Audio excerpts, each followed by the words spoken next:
بسم اللہ الرحمن الرحیم۔ السلام علیکم ورحمۃ اللہ وبرکاتہ۔ ناظرین و سامعین، عورت کی آواز پردہ ہے یا نہیں؟ اس حوالے سے سعودی علماء اور پاکستانی علماء کے دو مختلف موقف سامنے آ رہے ہیں۔ میرے ان پاکستانی کبار علماء سے چند سوالات ہیں جو عورت کی آواز کو پردہ سمجھتے ہیں اور ہر مبلغہ پر یہ پابندی لگاتے ہیں کہ اس کے لیکچرز صرف عورتوں تک محدود ہوں، کوئی بھی غیر محرم نہ سنے۔ اس بنا پر وہ فیمیل اسکالرز کا میڈیا پر آ کر تبلیغ دین کرنا حرام سمجھتے ہیں۔ میرا ان سے پہلا سوال یہ ہے کہ اگر عورت کی آواز پردہ ہے تو وہ عورت کو اپنے سامنے بٹھا کر سوال کرنے کی اجازت کیوں دیتے ہیں؟ یہ کیوں نہیں کہتے کہ بی بی تمہاری آواز کا بھی پردہ ہے، لہٰذا سوال لکھ کر بھیجو یا کسی نمائندہ مرد کو بھیجو؟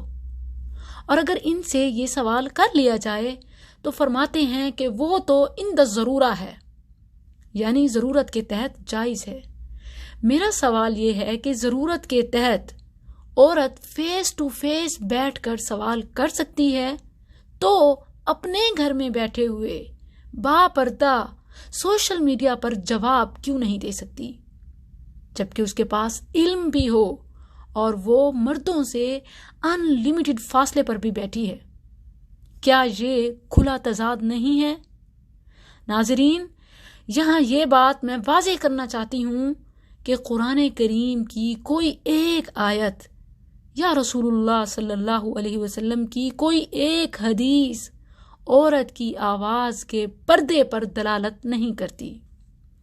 جن خدشات کے پیش نظر کچھ پاکستانی علماء عورت کی آواز کو پردہ قرار دیتے ہیں، اس پر بھی میرے کچھ سوالات ہیں۔ وہ کہتے ہیں کہ عورت کی آواز فطری طور پر دلکش ہوتی ہے، اسی لیے فتنہ ہے اور سننا حرام ہے، حالانکہ ہمارا خالق، ہمارا رب، جس نے ہمیں جس آواز کے ساتھ پیدا کیا وہ بہتر جانتا ہے، لیکن اس نے تو فرمایا فَلَا تَخْضَعْنَ بِالْقَوْلِ، آواز میں نرمی نہ ہو، وَقُلْنَ قَوْلًا مَعْرُوفًا، اچھے طریقے سے بولو۔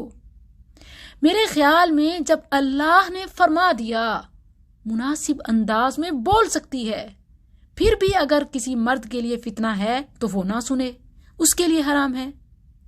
مجھے جو فیڈ بیک ملا، واللہ مرد حضرات، بوڑھے بزرگ رو پڑے کہ ہم نے اپنی بچیوں کی زندگیوں کو ضائع کیا، کاش ہم بھی انہیں دینی علوم پڑھاتے اور وہ دین کی خدمت کر سکتی۔ دیکھیں کہ آج جتنا بھی ذخیرہ احادیث کا ہمارے پاس موجود ہے وہ عائشہ صدیقہ رضی اللہ عنہا کی آواز کی وجہ سے ہے۔ کیا انہوں نے یہ اصطلاح نکالی کہ کبار صحابہ مسلمانوں کے خلیفہ موجود ہیں، عند ضرورہ نہیں ہے؟ جو اصطلاح آج نکالی جاتی ہے کہ مرد علماء موجود ہیں، عورت کی کیا ضرورت؟ ناظرین، عورت کی آواز کو پردہ کہنے والے پاکستانی علماء مزید کہتے ہیں کہ ہم نے دیکھا کہ اکثر عورتیں تبلیغ کے لیے دور دراز کے سفر محرم کے بغیر کرتی ہیں، اسی لیے عورت کی آواز کا پردہ ہے۔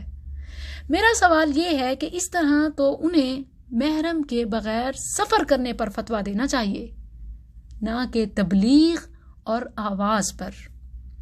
مزید وہ کہتے ہیں کہ عورت سر لگا کر واز کرتی ہے، جو صحیح نہیں ہے۔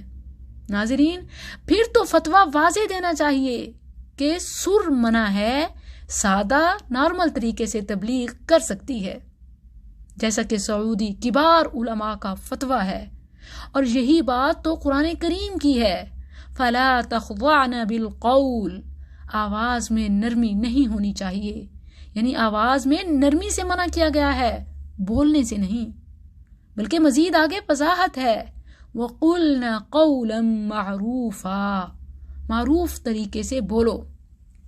اے مفتیان عظام، علماء کرام، اپنے فتوے پر نظر ثانی کریں۔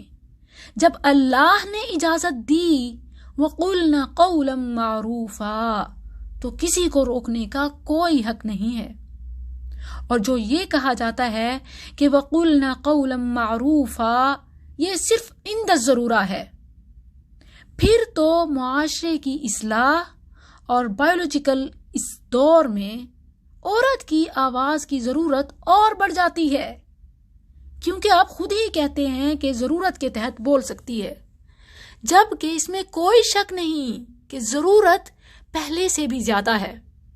میڈیا کا دور ہے اور معاشرے میں اصلاح کے لیے عورت کے کردار کو ختم نہیں کیا جا سکتا۔ عورت کے کردار کی ہمیشہ ضرورت رہے گی، اور جس حدیث کا حوالہ دے کر کہا جاتا ہے کہ عورت کی آواز کا پردہ ہے، وہ یہ ہے کہ نماز میں امام اگر بھول جائے تو عورت کو تالی بجانے اور مرد کو سبحان اللہ کہنے کا حکم ہے۔ تو سعودی عرب کے مشہور مفتی الشیخ محمد صالح العثیمین، جن کے نام سے پوری دنیا واقف ہے، وہ عورت کی آواز کو پردہ نہیں سمجھتے۔ انہوں نے اپنے فتاویٰ میں لکھا ہے کہ یہ حدیث صرف نماز کے ساتھ خاص ہے، باقی امور میں نہیں ہے۔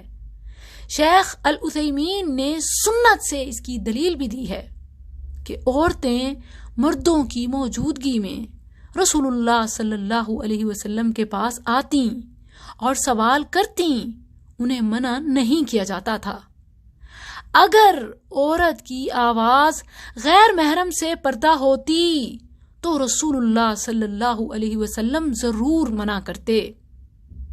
ایک آخری پوائنٹ جو انتہائی توجہ طلب ہے وہ یہ کہ اس وقت انٹرنیشنلی میڈیا پر جو چینلز قرآن و حدیث کا پیغام عام کر رہے ہیں، ان پر فیمیل اسلامک اسکالرز بھی اپنی آواز کے ذریعے تبلیغ کر رہی ہیں، جبکہ آڈینس میں موسٹلی مرد ہی ہوتے ہیں۔ تو عورت کی آواز کو پردہ قرار دینے والے ایسے تمام علماء اپنے چینلز کے لیے کیا فتویٰ دیں گے؟ یا پھر وہ عند الضرورہ ہے اور گھر بیٹھ کر با پردہ سوشل میڈیا پر قرآن و حدیث پڑھانے والی غیر الضرورہ ہے؟ مجھے علماء کرام سے جواب چاہیے۔ اکابرین ذمہ دار ہیں کہ وہ اس فتوے پر نظر ثانی کریں۔ ناظرین، اگر آپ بھی اس مسئلے کا شرعی حل اور متفقہ فیصلہ چاہتے ہیں تو اپنی آواز اٹھائیے، یا پھر میرے اس پیغام کو کبار علماء تک پہنچائیے۔ اس ویڈیو کو ٹیگ کیجئے۔ یاد رکھیں، یہ میرا نہیں بلکہ ایک موقف کا دفاع ہے، وگرنہ بے حیائی فحاشی پھیلانے والیوں کو تو کھلی آزادی ہے۔ کیا آپ انہیں ویوز دے کر سپورٹ نہیں کرتے؟ مگر کلمہ حق بولنے والی با پردہ بہن بیٹی کی آواز کو پردہ قرار دے دینا، یہ کہاں کا انصاف ہے؟ اللہم وفقنا لما تحب و ترضى۔ السلام علیکم۔